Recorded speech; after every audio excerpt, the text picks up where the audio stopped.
이 정도만 알고 계셔도 여러분은 부동산의 반전문가가 되실 수 있습니다.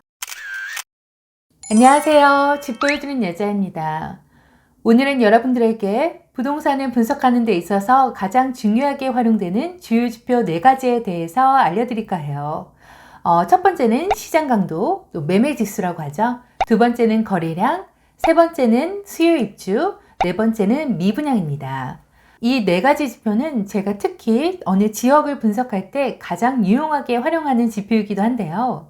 시장 강도, 즉 매매 지수를 통해 그 지역의 시세의 흐름 그리고 추세를 파악하고요. 더불어 거래량을 통해 부동산 움직임의 속도를 예측해 볼 수 있어요. 그리고 가장 중요한 수요 입주량을 통해 향후 해당 지역의 부동산 가격이 반등할 수 있는지 상승 여력을 살펴볼 수 있고요. 마지막으로 미분양을 통해 해당 지역의 부동산 심리를 알 수 있습니다. 아무리 해당 지역의 현재 부동산 시장 분위기가 좋다고 할지라도 점점 미분양이 쌓여있고 쌓여가고 있는 추세라고 한다면 그건 바로 위험 신호거든요. 따라서 우리는 이러한 지표들을 통해 향후 부동산의 가격과 방향성, 그리고 현재의 분위기가 언제까지 이어질지에 관한 대략적인 전망과 흐름을 예측해 볼 수 있습니다. 물론 이 외에도 중요하게 살펴봐야 될 지표들이 많아요. 부동산 심리라든가 아니면 대외적인 요건, 금리라든가 경제 상황, 그리고 직전에 부동산 가격이 얼마나 상승했는지 하락했는지에 대한 정도. 이러한 모든 지표들을 종합적으로 살펴봐야 하지만 그래도 간단하고 빠르게 어느 지역의 부동산 분위기와 전망을 파악하고 싶으시다 하시면 이 4가지 주요 지표는 꼭 보시길 권해드립니다. 저는 보통 이 주요 지표 4가지를 부동산 지인이라는 사이트를 통해 확인합니다. 그럼 지금부터 여러분에게 주요 지표 4가지를 어떻게 찾아가며 어떤 방법으로 해석할 수 있는지 자세하게 설명드릴게요. 부동산 지인 사이트에서 상단에 지역 분석을 들어갑니다. 그럼 여기에서 관심 지역을 선택해 주는데요. 저는 강원도 원주시를 한번 살펴볼게요. 밑으로 내리시면 강원도 원주시 멀티 차트 현황이라고 보입니다. 여기에서 왼쪽에 주요 지표에서 아까 말씀드렸던 4가지를 선택해서 같이 볼 건데요. 먼저 시장 강도, 그 다음 거래량, 수요 입주, 미분양까지 함께 선택해 줍니다. 지표를 보실 때는 각각 하나씩 선택하셔서 보셔도 상관없지만 저 같은 경우는 이렇게 4가지를 한꺼번에 켜놓고 보는데요. 그래야지 이 4가지 지표를 현재 시점에 동시에 적용해 봄으로써 흐름을 더 정확하게 파악할 수 있기 때문이에요. 먼저 원주시의 시장 강도부터 살펴볼게요. 시장 강도는 다른 말로 매매 지수라고 말하고요. 가격의 변동률을 누적값으로 표기한 지표로서 쉽게 말하면 추세선이에요. 해당 부동산 흐름이 어떤 상승 방향으로 흘러가는지 아니면 하락 방향으로 흘러가는지 정체 구간인지 그런 추세들을 보여주는 추세선이라고 생각하면 쉽게 이해되실 거예요. 부동산 가격은 다른 투자 시장과는 다르게 한번 방향을 정하면 그 방향대로 움직이는 흐름이 있어요. 왜냐하면 부동산을 단기간에 팔기도 쉽지 않고 사는 것도 어느 정도 시간이 소요되고 그 흐름에 따라서 사람들이 반응하는 속도들이 다른 투자 시장보다는 조금 늦게 오기 때문이죠. 주식과 코인은 사고 싶을 때 매매 버튼만 누르면 간단하게 사지지만 부동산은 그렇지가 않잖아요. 그렇기 때문에 이 추세선을 살펴보면서 해당 지역의 분위기가 어떠한 방향으로 흘러가고 있는지를 관찰하시는 것이 정말 중요합니다. 시장 강도가 장기간 상승 곡선을 계속 그려왔고 더불어 가격 또한 장기간 높아진 상태라면 그 지역은 과도한 상승으로 인한 일시적인 조정이 올 수도 있겠고요. 반대로 시장 강도가 장기간 하락해왔고 가격 또한 상승하지 못하고 계속 눌려왔던 상태라면 조만간 반등이 일어날 수도 있겠다고 예측해 볼 수 있습니다. 왜냐하면 절대 부동산 가격은 한 방향으로 흘러가지 않고요. 상승과 하락을 반복하면서 고평가, 저평가 구간을 거치면서 추세가 전환되기 때문이죠. 원주시의 시장 강도를 보실게요. 보시면 이 녹색 곡선이 매매 시장 강도고요. 이 주황색 선이 전세 시장 강도입니다. 그리고 이 보라색 면이 매매가, 분홍색 면이 전세가예요. 보시면 강원도 원주시는 2012년 하반기부터 시장 강도의 변동성이 별로 없었는데요. 이때는 가격 또한 별다른 움직임은 없었죠. 그러다 2018년도부터 19년 상반기까지 시장 강도가 급격하게 하락했는데요. 시장 강도가 먼저 꺾이고 나서 가격 또한 뒤따라 하락한 것을 볼 수 있습니다. 그러다 2020년도 중반부터 급격하게 시장 강도가 상승했고 매매가도 뒤따라 급격하게 상승했는데요. 보통 시장 강도 100을 기준으로 100을 넘으면 대세 상승장이라고 표현을 해요. 원주시는 2020년 하반기부터 2021년까지 대세 상승장이었네요. 그러다 2022년 초반부터 시장 강도가 급격하게 하락한 모습을 볼 수 있죠. 그에 따라 현재는 가격도 빠지고 있는 모습입니다. 다음에 살펴보실 지표는 거래량입니다. 거래량은 가격의 선행 지표라고 하죠. 그만큼 거래가 많아야 가격의 움직임이 활발하게 이루어지면서 가격 상승이 일어날 수 있다는 건데요. 대체적으로 몇 건 안 되는 거래를 통해 상승 거래를 만들기 힘들기 때문이에요. A가 사면서 실거래가가 찍힌 가운데 그걸 보고 B가 더 높은 가격에 사게 되고 그 다음 C, D, E 이런 식으로 계속 상승 거래가 찍히면서 그걸 보고 집주인들도 호가를 올리면서 전반적으로 시세가 우상향하게 되는데요. 거래가 없을 때는 반대로 급하게 팔아야 되는 사람이 호가를 낮추고 낮은 가격으로 실거래가가 찍히면서 점점점 호가가 낮아지는 추세로 진행될 확률이 높습니다. 하지만 가끔씩 적은 거래량으로도 가격이 상승하는 경우가 있고 거래량이 많아도 가격이 하락하는 경우도 있는데요. 예를 들어 공급은 없는데 수요가 많을 때는 매물 자체가 귀해지면서 단 몇 건의 거래만으로도 상승 흐름을 만들 수 있습니다. 반대로 거래가 많은데도 가격이 떨어지는 경우는 보통은 공급이 많은 지역의 확률이 커요. 특히 입주장 같은 경우는 공급도 많고 수요도 많지만 공급 물량이 해소돼야 되는 일정 기간이 딱 정해져 있기 때문에 그럴 때는 공급 물량끼리의 치열한 경쟁으로 인해 가격이 하락하는 경우가 있습니다. 그래서 거래량을 볼 때는 입주량도 함께 살펴보는 것이 좋은데요. 전반적으로 해당 지역에 특별한 공급 물량 부족과 과잉이 없다고 한다면 보통은 거래량이 많아짐에 따라 가격이 상승할 확률이 높기 때문에 거래량이 늘고 있는지 아니면 줄고 있는지를 파악하시는 것이 정말 중요합니다. 원주시를 살펴볼게요. 여기 진한 파란색 선이 매매 거래량이고요. 연한 연두색이 전월세 거래량입니다. 이 파란색으로 색칠되어 있는 부분이 월 평균 거래량이에요.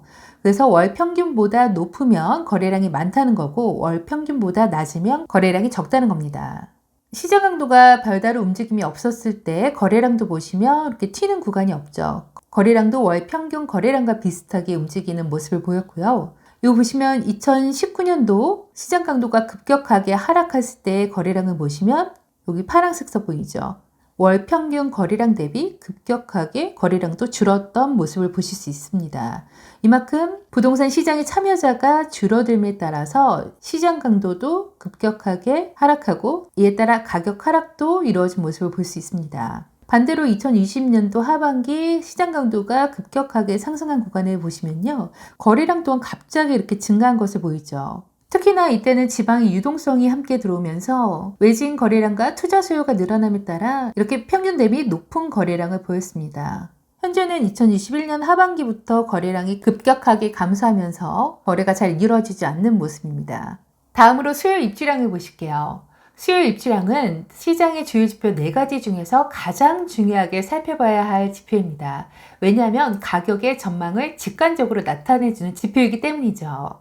부동산의 가격은 대내적인 요인과 대외적인 요인이 합쳐지면서 그 결과를 만들어내게 되는데요. 대내적인 요인에서 가장 중요한 게 수요와 공급입니다. 수요는 많은데 공급이 적으면 물건을 사려는 사람들이 많아짐에 따라서 가격이 상승을 할 수 있는 확률이 더 크게 되고요. 반대로 공급은 많은데 수요가 적게 되면 공급 물량끼리의 치열한 경쟁으로 인해서 가격이 낮아질 확률이 크게 됩니다. 더불어 심리적으로도 주변에 들어갈 집이 많다고 생각하면 급하게 집을 살 이유가 없어지죠. 더 꼼꼼히 비교하게 되고 비슷한 컨디션이라면 더 가격이 낮은 아파트를 선택하게 되죠. 아니면 좀 더 지켜보자고 생각할 수도 있어요. 공급이 많아지니까 낮은 가격에 더 좋은 물건이 나올 수 있을 것도 같거든요.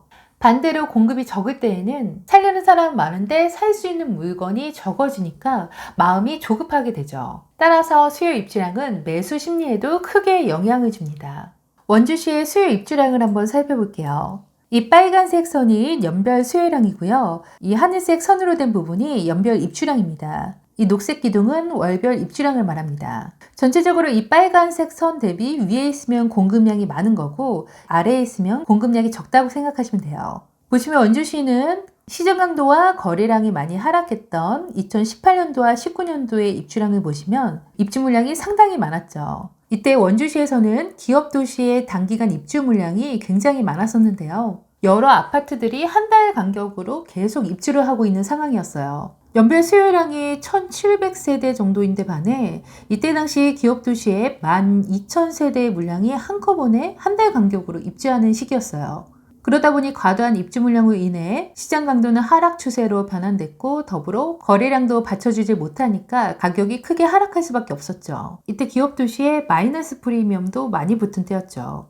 그러다 입주가 거의 마무리되면서 입주 물량이 해소됨에 따라 유동성의 공급과 직전 공급량에 의한 가격 저점 인식이 확산되면서 시장 강도가 반등하고 가격도 크게 상승했습니다. 2022년도에 공급량은 부족했고요. 이렇게 땡겨보시면 2026년도까지 공급량을 보실 수 있는데요. 향후 공급량을 보시면 2023년도에는 적정 수준, 2024년도부터 조금씩 늘기 시작해서 2025년도에는 공급량이 수요량에 비해 좀 많을 것으로 예측됩니다. 그럼 이때 만약에 거래량까지 받쳐주지 않는다면 과거만큼은 아니겠지만 수요 대비 초과한 입주량에 의해서 어느 정도 가격 조정을 받을 수도 있겠다라는 생각이 듭니다. 마지막으로 주요 지표 네 번째인 미분양을 살펴볼게요. 미분양은 말 그대로 아파트 분양에 있어서 계약이 되지 않은 물건들을 말합니다. 아파트 인기가 좋을수록 경쟁률이 치열해지면서 미분양은 거의 없어지고요. 반대로 지금까지 분위기가 안 좋을 때에는 청약하는 사람들도 줄고 계약률도 떨어져서 공급량이 많은 지역이라든가 아니면 고분양일수록 미분양이 크게 늘게 됩니다. 전국 기준으로 봤을 때 보통은 미분양이 6만 호, 7만 호 정도가 넘어가게 되면 분양시장의 적신호로 판단되고요. 거기다 10만 호까지 넘게 되면 준공후 악성 미분양까지 늘게 될 확률이 커져서 미분양 물량 해소를 위한 정부의 적극적인 개입이 이루어지게 됩니다. 미분양이 많이 발생할수록 새 아파트조차 사지 않으려는 심리가 강하기 때문에 기존의 기축 아파트들은 가격이 더 떨어질 확률이 크게 되고요. 미분양이 없다는 것은 그만큼 청약 경쟁률이 치열해지고 신규 아파트에 대한 수요를 넘어서 기축 아파트에 대한 수요까지 증가할 수 있기 때문에 전반적으로 가격 상승이 일어나게 될 확률이 크게 됩니다. 따라서 공급량과 같이 미분양도 매수 심리의 척도가 되고요. 더불어 정부의 부동산 부양책의 지표가 됩니다. 왜냐하면 과한 미분양으로 인해 분양시장이 위축되면 향후 2, 3년 후의 공급량까지 크게 영향을 미치기 때문이죠. 따라서 지역 선택을 하실 때 현재 미분양이 쌓여있고 아니면 쌓여있는 미분양이 해소되지 않은 상태로 그대로 유지되고 있다고 할 때는 그 지역의 매수에 대해서 좀 더 신중해질 필요가 있어요. 더불어 향후 공급량까지 많다고 하면 현재의 미분양이 오랜 기간 해소되지 않을 확률이 큽니다. 그럴 때는 미분양이 해소되는 모습을 보면서 그때 진입하셔도 늦지 않아요. 강원도 원주시의 미분양을 한번 보실게요. 여기 보라색 진한 선이 미분양 전체 수치고요. 여기 회색 기둥이 준공 후 미분양입니다. 준공이 된 이후에도 계약이 되지 않은 악성 미분양을 뜻하죠. 특히 이 악성 미분양이 많이 쌓여있을 때는 주변 기축 아파트들의 시세에 큰 영향을 주기 때문에 이때는 매수를 보류하시는 게 나아요. 신축 아파트조차 사려고 하지 않는 심리면 해당 지역의 매수 심리가 거의 꽁꽁 얼어붙었다고 볼 수 있거든요. 단 이 미분양이 어느 지역에 몰려있는지 파악하는 것도 좀 중요한데요. 만약 이 미분양이 해당 지역의 비인기 지역에 몰려있으면 거의 수요는 중심지 위주로 찾기 때문에 해당 지역의 시세에 영향을 안 줄 수도 있습니다. 하지만 이 미분양이 중심지에 쌓여있으면 시세에 크게 영향을 줄 수밖에 없어요. 원주시 같은 경우는 2018년도, 19년도에 미분양이 많이 쌓였죠. 여기 보시면 악성 미분양, 준공 후 미분양도 조금 있었고요. 이때 이루어졌던 공급 물량이 수요가 부족함에 따라서 계속 해소되지 않고 미분양으로 남아있었던 겁니다. 그러다가 입주 물량이 해소됨에 따라 미분양도 자연적으로 없어졌고요. 미분양은 2022년도 중반까지도 거의 없었는데요. 갑자기 하반기부터 조금씩 쌓여가는 추세입니다. 2022년도에는 공급량은 별로 없었지만 전체적인 부동산 시장의 침체에 따라서 거래량의 급격한 감소와 또 매매가 되지 않은 물건들이 축적됨에 따라서 일부 분양하는 단지에서도 전체 물량이 소진되지 않고 일부는 미분양으로 남고 있는 추세입니다. 따라서 보통은 이 네 가지 지표를 보면서 우리가 해당 지역의 과거 흐름, 현재 모습, 그리고 입주 물량에 따른 미래 가격 방향도 대략적으로 예측해 볼 수 있는데요. 그리고 더불어 진입 타이밍도 이렇게 지표를 통해 찾아볼 수 있어요. 원주 같은 경우는 이럴 때 공급 물량이 많고 또 미분양도 쌓여있는 2018년에서 2019년 하반기까지는 진입을 하기에는 좀 부담스러운 시기죠. 먼저 선진입해서 입주 물량이 해소될 때까지 기다려 볼 수도 있겠지만 투자로 생각하신다면 장기간 내 투자금이 묶여있을 확률이 높기 때문에 이때보다는 실질적으로 입주 물량이 해소되면서 거래량이 늘어나고 있는 시점, 그리고 더불어 미분양도 해소되고요. 요 타이밍이 2020년 상반기 정도죠. 요때가 제가 볼 때는 가장 시기 적절한 타이밍이지 않나 생각됩니다. 시장 강도도 보시면 요때를 기점으로 시장 강도 0을 회복하면서 급격하게 상승을 하게 되죠. 또 주의 깊게 살펴보실 점은 여기 전세가가 먼저 반등을 하는데요. 입주 물량이 쌓였을 때는 아무래도 전세 물건끼리 경쟁 때문에 전세가가 낮을 수밖에 없는데요. 반대로 이 물량들이 해소됨에 따라서 전세가가 좀 회복되고 매정 갭이 줄어듦에 따라서 뒤따라서 매매가도 반등하게 되는 경우가 많습니다. 그래서 이 전세가의 움직임도 같이 파악을 하시는 게 좋고요. 매매가가 반등하기 전에 이렇게 전세가가 먼저 상승하는 경우가 있기 때문에 좀 더 선진입을 하기 위해서 전세가의 움직임을 먼저 파악하시는 습관을 들이시는 게 좋아요. 이렇게 오늘은 시장의 주요 지표 4가지, 시장 강도, 거래량, 수요입주량, 미분양까지 살펴보았습니다.